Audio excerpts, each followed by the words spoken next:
So this is my Premier League Darts Night 10 review, where we saw this man, Jonny Clayton, pick up his third night win on the Premier League Darts campaign after winning in Brighton, winning 6-5 against Mike Van Duren in the high quality contests of a final. Obviously a real pick-em between the two of them in bottom terms. Real pick-em between the two of them.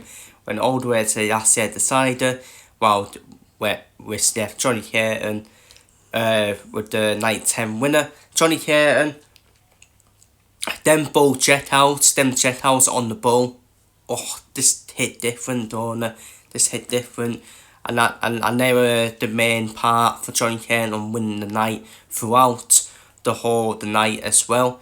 Mike Van Duren, he will still be happy though. Van Duren reaching the final of this night in Brighton, and once again probably a final he did not expect, really, wasn't it? Because it was a night of shots, wasn't it, in Brighton. It started off with Jonny Clayton. Obviously, he started off the night with a 6-5 win over Hugh Humphreys. A lot of worries for the defending Premier League champion, Hugh Humphreys, who's not playing that bad either. He's not playing that bad. He's just not finishing, is he? He's just not finishing, and that's the main thing. When he does get a chance, sometimes it's too late, or he doesn't finish his chances off. Hugh Humphreys, so it just hasn't had luck on his side, has he? That's what I'll put it down to. I just think Humphreys has not had luck on his side at all. Because stats will tell you Humphreys is actually not playing that bad, is he? He's just been missing crucial doubles for me. And then we saw Josh Watt defeat the night 9 winner, Darren Price. Josh Watt winning 6-3 against Darren Price. It wasn't really a way off it, Darren Price. It was about an average Darren Price, wasn't it, performance. Josh Watt, once then another win for Josh Watt. It's still a far too late for Josh Watt in terms of trying to get in the playoffs. But Yeezy's now, he knows how it feels to win a game on the Premier League last stage, and maybe next year, if he gets in the Premier League next year, you'll see the best out of Josh Watt. In my opinion, it's all about getting that experience. And then we saw Luke Yater. This was the real shot, wasn't it? Using 6-4 to Stephen Bunting in a game where it should have been 6-0 to Stephen Bunting. Stephen Bunting lifted him 4 heads, and Yater almost fucking came back. Yater almost averaged. I think that was his worst performance ever in Yater's career. Even before he burst onto the scenes, Yater, we all know Yater was playing more better than the 83 average. It was more like over 90 average when he was playing in the youth tournaments as well. And after all the build up of a potential Yater first Fan Fiend semi-final, both of them get beat. You just can't make it up. He got a lot of boos here. I kind of felt sorry for him though, because I know I constructed criticised him last week for his behaviour against Fan Fiend last week. But I do at the same time feel sorry for him, because that wasn't a Yater performance, was it? He changed darts during the game as well. He should have probably stuck to he should have probably went to the ones he changed the darts to, actually, during the game, and not stick with the new ones he had to start the game off with, to be honest with you. Because he did play more better when he did change his darts, but it just was far too late. And Stephen Bunting, again, wasn't the best performance of Bunting either. I think the thing is, he missed a lot of doubles, didn't he? If he didn't miss them doubles, you would probably say it's definitely going to be a 6-0 victory, and Bunting would probably have an average above 95.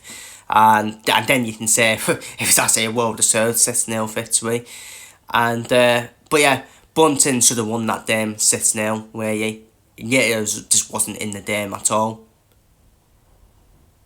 this wasn't in the game at all, apart from Stephen Bunting gifting him 4 yards for me. And yeah, so United here, but he'll bounce back. And next week, it's going to be a very interesting week for you. It's going to be very interesting for you in Rotterdam next week, because the Rotterdam crowd are going to be supporting the home heroes of Jim van Veen and Mike van Duren. And once again, Jeter and Jim van Veen, the media will build it up once again. Jeter and Van Veen could potentially meet in the semi-finals, which should be interesting, shouldn't it? It should be interesting. If the boos were bad for Jeter and Clayton, trust me, they've done me a lot more worse than Rotterdam, in my opinion. And I could see Jeter using his head then, to be honest with you, in Rotterdam. But I just got a feeling though, yeah, I actually think Jeter will win in Rotterdam, I actually think it will suit Jeter, having the crowd against him, to be honest with you. It happened in Wales, where the crowd was against him, and he beat Price and Clayton on the same night as well. So I think he'll suit Jeter. I think he'll bounce back. Yeah, it was just a bad night for Jeter, wasn't it? That's all it was. And then Mike van Duren obviously defeated Jim van Veen 6-4. Good contest. It was a good contest from the both of them. And like I said, not a shock really, because Mike van Duren seems to turn up in them games as well. And Van Duren's not missing now, hasn't he? Van Duren's got that missing where he wants to get back in the playoffs after missing out on the playoffs last year. So, and semi-finals, we saw Jonny Clayton defeat Josh Watt 6-4. And we saw Mike van Duren defeat Stephen Bunting 6-5. And again, decent contest in both games between all them players. And then obviously we saw Jonny Clayton defeat Mike van Duren 6-5 in the final, like I said earlier. Which means the league table looks like this. Jonny Clayton is back top of the table. It doesn't mean anything. It's all about this qualifying for the playoffs. 24 points, with 21 in second. Price in third with 19. Van Duren in fourth with 16. Jim van Veen just outside the playoffs with 12 points. Bunting and Humphries both on 11 points. And Josh Watt is on the 6 points there. And yes, Josh Watt, as he continues winning games, he's not in the playoff race. So it is. I think Clayton, I do think Clayton will now get in the playoffs, in my opinion. I think he's got enough points now, in my opinion. And he will still continue that momentum as well. So I expect Clayton, to be in the playoffs. And it's still between Price, Van Duren, Van Veen, Bunting and Humphries.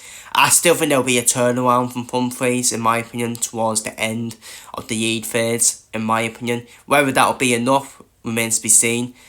I think Bunting will top out of the playoff race, in my opinion, and I still think it's going to be between Price, Van Duren, Van Veen and Humphries to take them to final playoff spots. And fair play to Jonny Clayton, fair play, because I thought with the new Premier League format, I actually thought Jonny Clayton suited last year's format, the previous format, which was the original league format, but Jonny Clayton looks like he suits this format as well. A knockout format as well, Jonny Clayton. So, and that's the thing about Jonny Clayton. I've always said he is the complete player when he's on it. He's got the finishing and he's got the storming power as well. And very underrated as well. He's always been very underrated for a few years now. And he was the best player. He was the best player in 2021, don't forget, where he won them 3 majors, didn't he? The Premier League, the World 1-3 and the Masters, that was it. So sometimes it's not a shock with Jonny Clayton, does see him getting back to that form as well. And but obviously we all know he's still the best player in the world, isn't he? He's still the best player in the world. So but that is my night 10 review of the Premier League darts, as Jonny Clayton picks up his third night win of the Premier League darts campaign.